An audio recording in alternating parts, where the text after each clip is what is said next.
À chaque congrès, nous organisons une petite manifestation pour montrer l'exemplarité de ce qui se passe dans notre pays.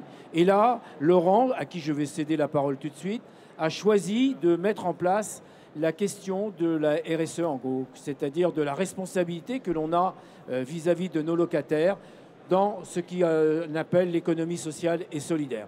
Donc Laurent, je vais te laisser présenter cela. En quelques mots, l'année dernière, on avait travaillé sur la contractualisation avec les associations d'élus, sur les valeurs. On a rappelé d'ailleurs Give Me Five, la campagne de presse qu'on avait faite sur les valeurs. Et aujourd'hui, on va mettre en valeur une de nos valeurs préférées à la fédération et dans les offices, c'est l'humanité.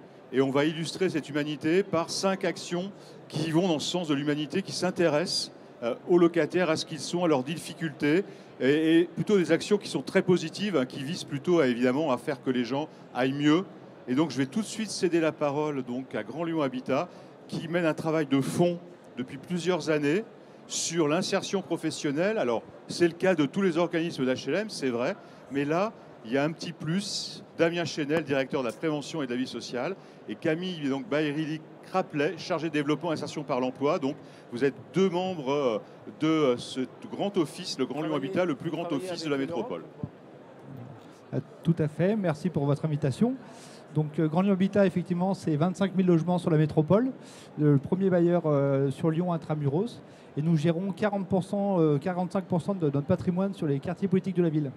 Donc effectivement, le logement, c'est une priorité pour nous. On est bien évidemment investi fortement dans l'habitat inclusif, dans le logement d'abord. Mais le logement, ça ne suffit pas. Et pour trouver pleinement sa place dans la société, on travaille aussi sur l'emploi et l'accès à l'emploi de nos locataires. Donc je vous ai parlé un peu de notre présence forte sur les quartiers politiques de la ville. On a sur certains quartiers plus de 30-35% de nos locataires qui sont en difficulté avec l'emploi. Et donc l'enjeu pour Grand Lyon Habitat, c'est de travailler sur l'implication et l'aller vers ces locataires. Et donc je vais passer la parole à ma collègue Camille Bayardi qui gère ça de main de maître. Alors bonjour à tous, donc je vais vous présenter un petit peu une politique emploi-insertion engagée sur le 8e arrondissement de Lyon, qui est un arrondissement sur lequel nous avons beaucoup de patrimoine puisqu'on a plus de 8000 logements. Donc on a plusieurs axes pour développer cette politique emploi-insertion. On a d'abord l'axe des clauses d'insertion. Alors beaucoup d'entre vous connaissent peut-être d'abord les heures d'insertion, mais je ne vais pas trop m'éterniser là-dessus. Sur le 8e, on a quand même 12 500 heures d'insertion à réaliser en ce moment sur des opérations de réhabilitation construction. Mais c'est surtout, en fait, on développe actuellement une politique un peu plus qualitative, on va dire. Et l'idée, c'est de mettre en place du coup des actions dans le cadre de nos clauses, qui sont par exemple des simulations d'entretien, des entretiens conseils, des PMSMP, des simulations d'entretien d'embauche, je l'ai peut-être déjà dit. Voilà, mais aussi de pouvoir impliquer les entreprises, donc en les inscrivant dans nos clauses. Voilà, donc sur ces 12 derniers mois, on a organisé sur ces actions qualitatives, on en a organisé 5 animations, dans lesquelles, bien sûr, les entreprises en marché avec nous ont grandement participé. On a aussi, sur ce territoire, réservé un lot uniquement à une structure d'insertion, un lot réservé dans le cadre de notre opération de réhabilitation.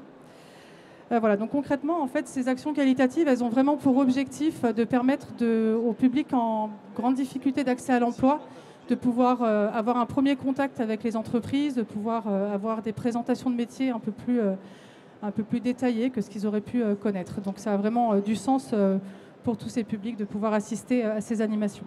On expérimente aussi une expérience avec Nécessité, qui est un organisme qui nous accompagne pour accompagner nos locataires dans leur démarche de recherche d'emploi. Ça s'inscrit en fait dans un quartier où il y a plus de 1000 logements qui sont concernés par de la réhabilitation et du coup du relogement ou de la démolition. Et du coup, l'idée, c'est vraiment de faire en sorte d'accompagner ces gens aussi sur la thématique de l'emploi et d'agir sur les difficultés d'accès à l'emploi qu'ils peuvent avoir, donc en étant accompagnés par cette structure, qui les accompagne du coup avec pour objectif de lutter contre les dettes locatives, avec comme objectif de les accompagner, de les faire renouer avec le droit commun, donc Pôle emploi, mission locale, etc. Sur 2021, ça a permis à 6 de nos locataires de retourner à l'emploi durablement, donc des emplois CDI, des créations d'entreprises ou des emplois de plus de 6 mois. Voilà, donc c'est des exemples, encore un exemple de ce qu'on peut faire sur ce quartier. On a aussi développé des événements comme un forum qu'on a appelé Objectif Emploi, qui a réuni plusieurs intervenants et plusieurs partenaires du territoire, donc aussi bien les entreprises qui ont des clauses d'insertion avec nous, que les nécessités, qui a co-organisé ce forum avec nous, que tous les partenaires publics de l'emploi, des entreprises qui recrutaient aussi. Et l'idée, c'était de faire sur un seul et même événement, de rassembler tout le monde pour pouvoir apporter une réponse concrète à nos locataires en termes d'emploi, d'insertion et de formation. On met aussi en place, toujours sur ce même territoire, un événement qui s'appelle Entreprendre, c'est possible. C'est un événement donc, qui est co-organisé, copiloté avec l'ensemble des partenaires de la création d'entreprises sur Lyon 8e. Et du coup, l'objectif, c'est de donner de l'information à nos locataires sur la création d'activités, la création d'entreprises. Donc là, c'est à peu près 2 à 3 fois par an aussi sur ce territoire, donc UPV toujours, en renouvellement urbain, et qui mobilise à peu près une vingtaine de nos locataires chaque année. Si Grand Lyon Habitat, en fait, on arrive à innover sur tous ces exemples que je vous ai donnés, c'est parce que surtout, on arrive à s'appuyer sur un réseau de partenaires local qui est dynamique et efficace et qu'on arrive à bien se coordonner pour mettre en place ces actions. Donc ça, c'est important de le souligner parce que sans ce travail partenarial, on n'y arriverait pas tout seul. Et puis, on a aussi l'appui d'un médiateur emploi-insertion qui est un poste d'adulte relais, donc un poste en insertion, et qui fait ce lien entre nos locataires, les partenaires et puis du coup toutes les actions emploi-insertion qu'on peut porter et qu'on peut proposer à nos locataires. Donc voilà, ce poste de médiateur emploi-insertion, il a vraiment ce rôle de liant et de promouvoir toutes nos actions. Je ne vais pas être trop long, mais juste pour compléter, donc cette politique d'action vers l'emploi, elle s'accompagne aussi de nombreux projets. Donc on a créé de l'agriculture urbaine en plein cœur de Lyon, sur le 8e arrondissement. Donc on a créé 2 postes d'agriculteurs maraîchers urbains. On travaille bien évidemment avec des chantiers jeunes, chantiers d'insertion, avec les éducateurs de prévention, MJC et centres sociaux. On travaille aussi à l'implantation de 2 épiceries sociales sur le 8e arrondissement. Donc tout ça pour vous dire que nos actions et d'innovation sociale sont très très riches. Et pour finir, globalement, on a pu créer 200 000 heures d'insertion en 2021, ce qui représente 110 ETP. Donc c'est vrai que c'est un beau résultat et on va tout faire pour poursuivre la dynamique. Vous parlez d'agriculture urbaine, ça veut dire que vous avez des... Non, c'est en pleine terre. D'accord. On a réservé des espaces extérieurs. Voilà, d'accord, je comprends. Oui. Avec des jardins pédagogiques et de l'agriculture urbaine. Oui, c'est génial, très bien. Ok, Dac, Laurent. On parle beaucoup de plein emploi, on va vers le plein emploi, les entreprises ont du mal à recruter, mais on le sait, notamment dans les organismes de l'HLN et dans les offices en particulier, qu'il y a encore beaucoup de gens qui sont éloignés de l'emploi. Parce qu'ils n'ont pas la formation, ils n'ont pas le soutien, ils n'ont pas plein de choses qui leur manquent pour pouvoir et le réseau, effectivement, et le réseau, surtout. Très important, le réseau, pour pouvoir travailler. On va avoir donc Pas-de-Calais Habitat, qui s'est engagé également dans un dispositif de soutien à l'emploi. Donc c'est le projet Étincelle, qui est un projet européen, dans lequel participe d'ailleurs Neotoa, l'office de notre président bien-aimé, bien sûr. Ce sont plus de 1000 locataires que vous accompagnez. Donc ça montre quand même que tout ça, c'est pas homéopathique. C'est des choses qui sont importantes et qui peuvent vraiment changer la donne. On vous écoute. Donc effectivement, le projet Étincelle est issu d'un programme Interreg France-Manche-Angleterre qui s'intitule Increase Valorisation Sociale, que vous pouvez retrouver sur la zone H-Expo. Donc le projet Increase se déroule en 2 parcours, a pu fournir à Pas-de-Calais Habitat 2 parcours. Un premier parcours sur le parcours d'insertion sociale, c'est-à-dire qu'on crée des collectifs d'habitants qui sont là, présents auprès de nos équipes de proximité formées pour les accompagner au quotidien sur la mise en place d'actions, de nouveaux services dans les quartiers et donc créer une valeur économique, un nouveau mode de travail sur le locataire, porté par le locataire pour les autres locataires. Donc ce parcours permet justement de mobiliser et d'identifier des personnes isolées, fortement isolées et éloignées des dispositifs existants. Et donc on associe à ce parcours d'insertion sociale un parcours de retour à l'emploi. Vous verrez, on a une petite distinction parce qu'on va chercher aussi les acteurs du monde économique pour répondre justement à ce manque de formation professionnelle, cette problématique et cet déséquilibre d'offres et d'emploi et d'offres de la demande qui ont eu lieu depuis le confinement. Je vais laisser la parole à ma collègue Marie Potier, qui est responsable de site sur le site d'Auchel, près de Béthune, pour qu'elle puisse vous parler et vous témoigner du parcours emploi qu'on a pu mettre en place et les résultats dont on peut être fier.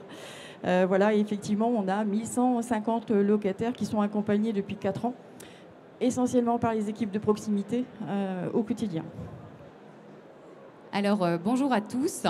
Alors, au niveau du parcours emploi qui a été développé, c'est donc une série d'ateliers dont les locataires peuvent bénéficier. Donc, dans un premier temps, on a donc le repérage qui est fait par nos équipes de proximité. Donc, forcément, sans les équipes de proximité, on ne pourrait pas développer ces ateliers. Donc, le premier atelier, en fait, est vraiment de pouvoir identifier la recherche de l'emploi, en fait, ce que veut faire le locataire comme métier. Souvent, en fait, le locataire ne connaît pas le nom du métier qu'il veut exercer.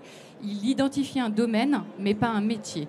Ensuite, dans un second temps, on fait un forum emploi, enfin, un genre de forum emploi où on fait venir les partenaires, différents partenaires, afin de pouvoir en fait démontrer aux locataires qu'il y a de la mobilité, qu'il y a des possibilités pour la mobilité. On essaye de lever les freins en fait, tout ce qui pourrait empêcher le locataire en fait de retrouver un emploi. Donc le troisième atelier est un atelier socio-esthétique. Donc l'atelier est vraiment fait pour que le locataire puisse retrouver l'estime de soi, la confiance en soi, parce que souvent en fait le locataire est éloigné. Ça fait longtemps en fait qu'il n'a pas trouvé un emploi parce que voilà, il a exercé le plus beau métier du monde, il a été maman avant tout. Et donc ça permet en fait à ces locataires de pouvoir retrouver confiance en soi, mais aussi de pouvoir se présenter à l'employeur, puisque forcément en fait la première image c'est la plus importante. Donc voilà, le quatrième atelier qui est mis en place, c'est le travail du CV et de la lettre de motivation. Donc vraiment la présentation là avec des entretiens fictifs. Donc on essaye de leur donner le plus de billes possible pour qu'ils puissent justement avoir confiance en eux encore une fois devant le recruteur. Et donc le dernier atelier c'est le forum emploi, donc le vrai forum emploi où là en fait on fait venir donc tous les partenaires d'associations d'insertion professionnelle, on fait venir également le département, on fait venir en fait tous ces acteurs qui seraient donc susceptibles de pouvoir recruter nos locataires. On vous remercie. Je suis obligé de dire un mot parce qu'on travaille ensemble dans le cadre du programme Increase avec Neotoa et je me retrouve parfaitement dans les propos que vous avez tenus. D'abord, la confiance en soi. Puisque nos locataires qui sont éloignés de l'emploi, éloignés de la vie civique, j'allais dire, la première chose qu'il faut qu'ils apprennent, c'est d'avoir confiance en eux. Et je retiens ce mot dans votre propos parce que c'est exactement l'objectif principal de ce genre de programme. Merci. Merci. Donc, je vais donner la parole à Pascal Barbe, qui est directeur général de Vogelis et qui va nous présenter donc un dispositif qui s'appelle « On respecte les règles ». Et qui est un dispositif qui s'inscrit dans une démarche assez globale de son office. Fabrice, pardon. Oui. Fabrice, tu m'as tué mon prénom. En fait, je connaissais un Pascal Barbe, donc du coup, je t'ai appelé Pascal, mais c'est Fabrice. Et du coup, tout le monde va retenir ton prénom maintenant. Très bien. À moi. Tu vois, tu peux me remercier au final. Donc, je vais te laisser la parole. Donc, juste pour dire, tu as présenté ton dispositif tout à l'heure un peu en live, c'est le cas de le dire, au ministre, qui était très intéressé. Et maintenant, je te laisse présenter cette initiative originale et qui, à mon avis, sera reprise par de nombreux autres organismes. Alors, j'aurais pu parler insertion, mais j'aurais été un peu minable quand j'écoute à la fois mes camarades du Grand Lyon et du Pas-de-Calais, parce que moi, avec à peu près 34 000 heures d'insertion par an et 16 500 logements, passer le troisième avec le même sujet, mais un ton en dessous, j'aurais pas été bon. Alors, j'aurais pu intervenir sur le bois. Puis j'aurais pu vous dire... j'ai signé l'engagement hors du FIBois et désormais chez Vogelis. Le bois, c'est le matériau de construction et d'isolation. Mais vous me diriez, le garçon, il n'est pas original, il est dans les Vosges. Et donc le bois, c'est naturel, il ne fait pas beaucoup d'efforts. Je pourrais vous dire aussi qu'on a décidé de financer le reboisement de la forêt vosgienne et que j'ai demandé à mes collaborateurs d'aller planter des arbres. Puis vous allez me dire, ouais, mais d'accord, mais il y a eu la sécheresse. Et donc mon petit gars, là, t'as juste regardé la télévision, tu t'es dit que c'était important, mais on l'a tous fait. Alors je me suis dit, merde, qu'est-ce que je vais bien pouvoir leur raconter? Et puis je me suis dit, si, j'ai une autre chose. Je suis habillé vosgien, Made in France, et donc je suis dans un circuit court. J'aurais pu vous dire aussi que j'ai le sens du service, puisque on est aujourd'hui encore le seul bailleur qui offre l'aide aux devoirs en ligne, mais je sais qu'il y a des bailleurs qui vont me suivre, et donc je ne serai plus le seul, je ne serai que le premier. C'est déjà pas mal, vous me direz. Et donc, qu'est-ce qu'il fallait que je vende? Et puis, je vais être un peu sérieux 2 secondes, je me suis dit, on a plein d'actions menées, mais comment se fait-il qu'en 2022, alors que je pourrais être très fier de ce que je viens de présenter, j'ai encore 2 millions de femmes en France qui souffrent de la précarité menstruelle, ce qui représente chez Vogelis 500 locataires. Et comment je peux isoler en bois? Comment je peux me battre pour la planète? Comment je peux vous dire tout ce que je viens de vous dire si à côté de ça, j'ai des femmes qui ne peuvent pas aller travailler, qui ne peuvent pas aller en cours et pour qui la précarité menstruelle est une véritable difficulté? Il y a une aberration là. Et donc cette aberration, on l'a corrigée. On l'a corrigée avec une jeune femme formidable qui a créé les culottes Bonne Semaine, 100% vosgienne, là encore, chez Mapuc, qui est bio, et qui nous a dit, moi j'ai un produit, c'est la Rolls-Royce de la culotte menstruelle, j'en ai quelques-unes, il m'en reste. Je les offre, j'en ai déjà offert pas mal depuis que je suis là à 14h. Elle coûte 35 € et moi j'ai dit, bah, écoutez, c'est bien simple, aux locataires de Vogelis et aux collaboratrices de Vogelis, elle coûte 10 € et le bailleur mettra la différence. Donc c'est ça l'action qu'on mène. Je suis d'accord avec toi. Le but du jeu, c'est, je vous appelle à nous suivre.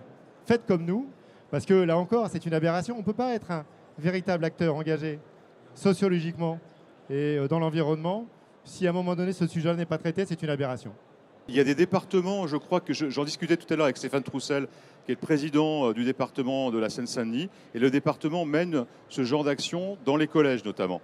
Mais c'est vrai que pour un bailleur, c'est, je crois, une première, et c'est une idée intéressante parce que la précarité, finalement, elle se loge vraiment, vraiment partout. Alors, on a une autre initiative qui, alors là, j'appelle donc Nicolas Gigot, qui est le directeur général de Cristal Habitat, une SEM donc adhérente de la fédération et qui est installée dans la très jolie ville de Chambéry. Cette SEM d'ailleurs est présidée par Thierry Repentin, que tout le monde connaît, et qui va nous rejoindre dans la soirée, enfin bientôt, peu importe, il va nous rejoindre. Et donc tu vas nous présenter quelque chose qui, de prime abord, n'est pas très original.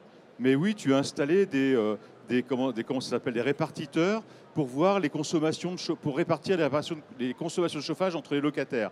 Ça, c'est la loi. Mais ensuite, vous avez réfléchi à la suite et c'est ça que tu vas nous présenter.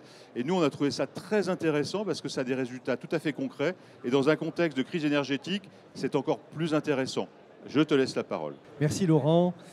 Donc Cristal Habitat, comme tu l'as dit, c'est 10 500 logements dans l'agglomération chambérienne. C'est 60% des logements sociaux de cette agglomération. Et ce qu'on sait moins, c'est que c'est 30% de l'ensemble de l'offre locative. Alors effectivement, la question, c'est de protéger nos locataires de la précarité énergétique. Et protéger nos locataires de la précarité énergétique repose sur 3 piliers. Évidemment, ce que nous faisons tous, c'est des réhabilitations. Nous en faisons 350 par an, réhabilitations lourdes. Les 2e et 3e piliers, c'est finalement de considérer qu'on n'économise que ce qu'on compte.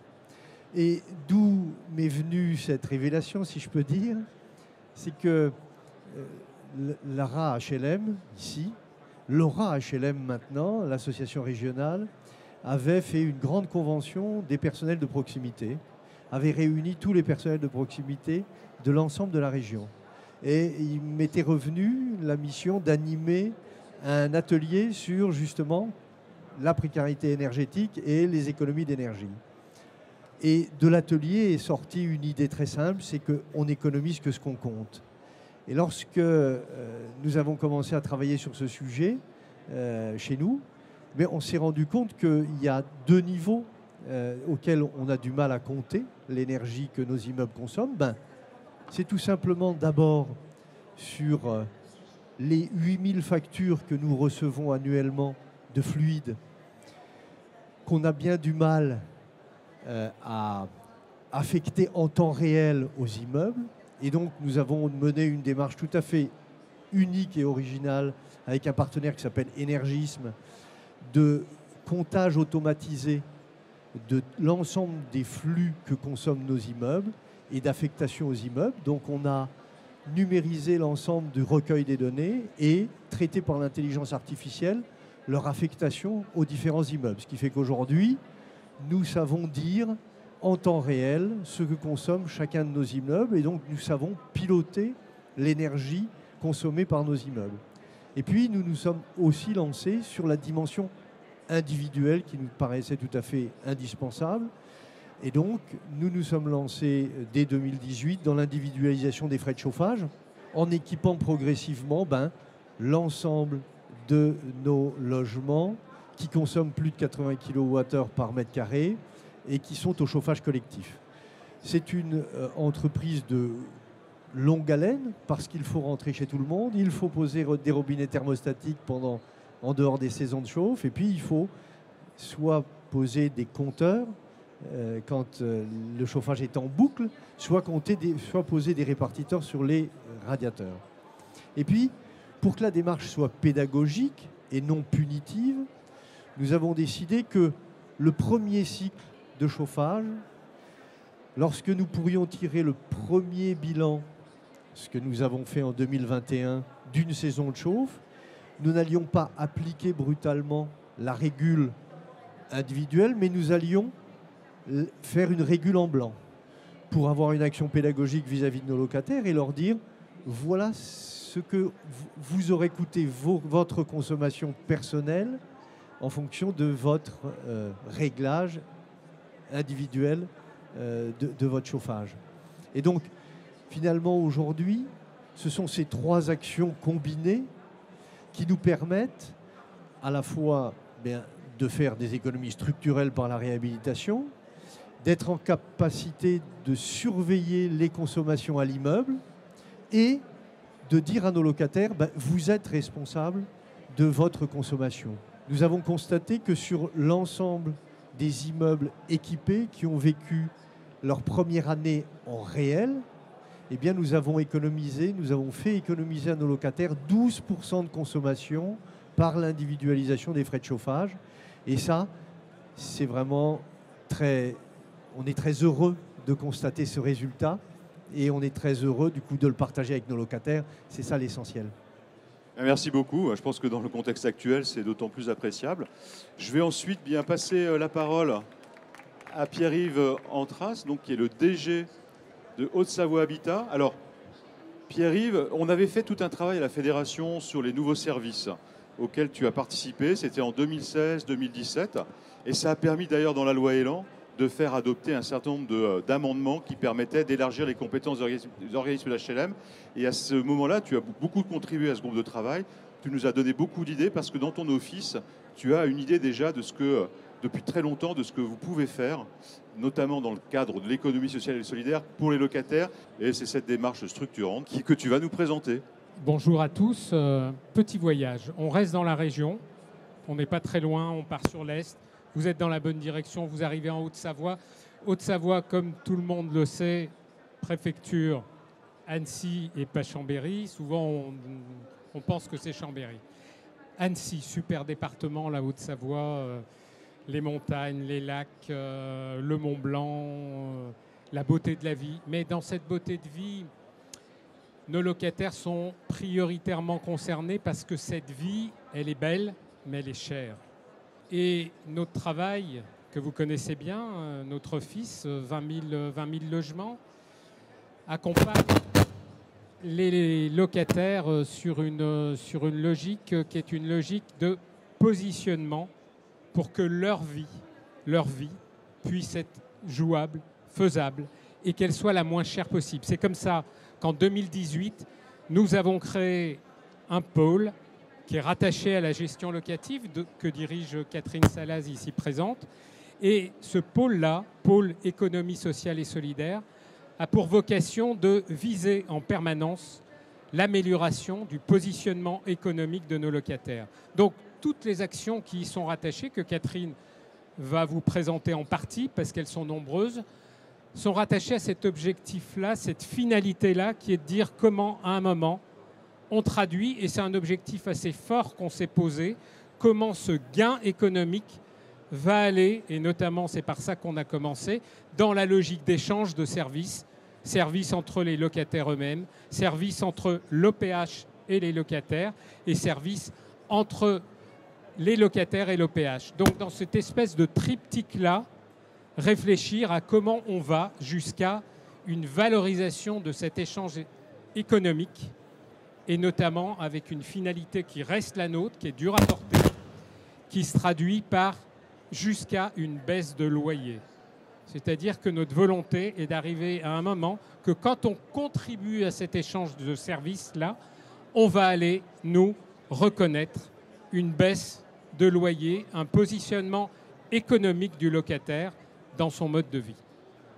Bonjour à tous. Alors, je ne vais pas contredire Pierre-Yves quand il dit que la Haute-Savoie est un magnifique pays, puisque je suis haut-savoyarde. En Haute-Savoie, on a l'habitude de dire que la carte postale est très belle, ce qui est cher, c'est le timbre. Donc, on s'est attaqué à essayer de trouver effectivement des modalités pour que le timbre soit le moins cher possible. Alors, j'ai choisi 4 actions différentes, sachant qu'il y en avait beaucoup, j'ai eu un peu de mal à choisir, mais la première, c'est un club de locataires qui s'appelle le club Priviloc, qui permet à nos locataires, par leurs actions au quotidien pour le bien de leur immeuble ou de leur quartier, de cumuler des points. Ces points sont transformables, soit en baisse de loyer, comme le disait Pierre-Yves tout à l'heure, c'est-à-dire que nos locataires peuvent dire « j'ai cumulé X points, je souhaite une déduction de mon loyer », avec un aspect pédagogique, c'est que ces points portent intérêt, c'est-à-dire que si le locataire les capitalise et les garde le plus longtemps possible, ils vont produire des intérêts. Ou alors le locataire peut dire ces points, je souhaite les transformer en des actions dans le logement qui normalement sont à ma charge, mais Haute-Savoie Habitat va le prendre à sa charge, c'est-à-dire qu'elle va faire des petits travaux, des petites choses qui normalement sont des, par exemple, réparations locatives.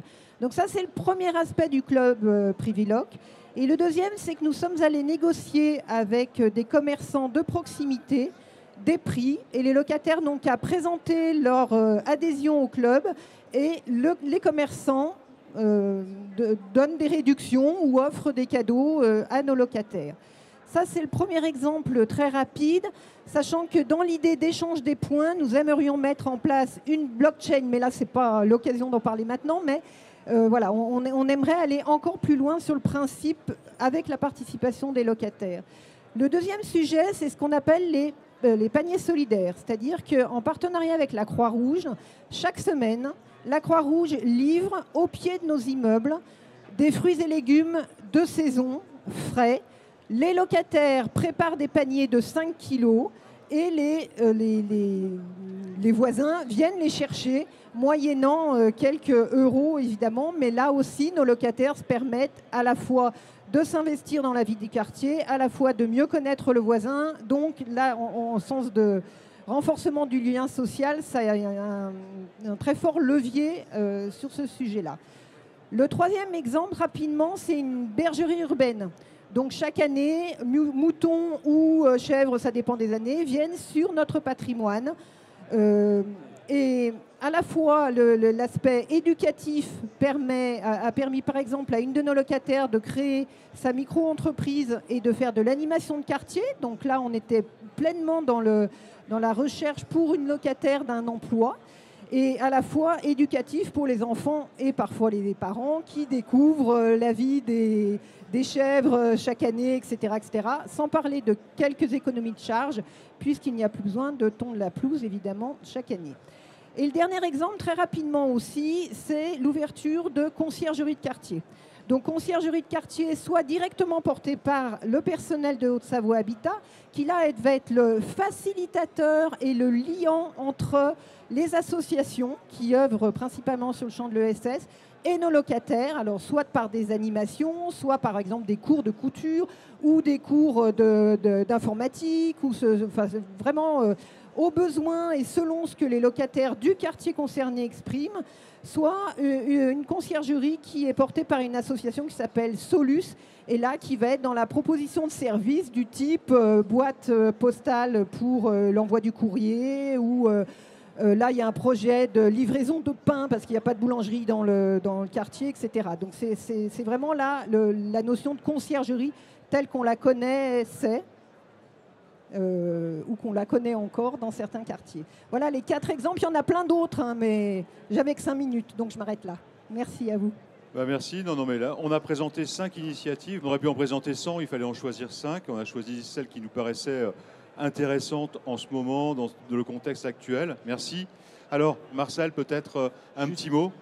Juste un mot, c'est le témoignage de ce que les offices d'HLM ne sont pas simplement des constructeurs, ne sont pas simplement des gestionnaires, mais on s'intéresse aux personnes, c'est-à-dire qu'on met un peu, j'allais dire, d'humanité et d'humain dans cette humanité, je devrais dire même comme cela.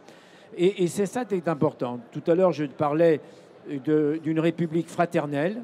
Eh bien, c'est ces initiatives-là qui sont prises ici et là qui témoignent justement de cette fraternité nécessaire dans notre société. Je vous remercie vraiment pour toute l'exemplarité.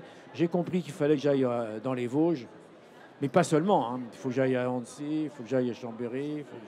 Je vais aller partout. OK. Merci vraiment de vous être déplacé.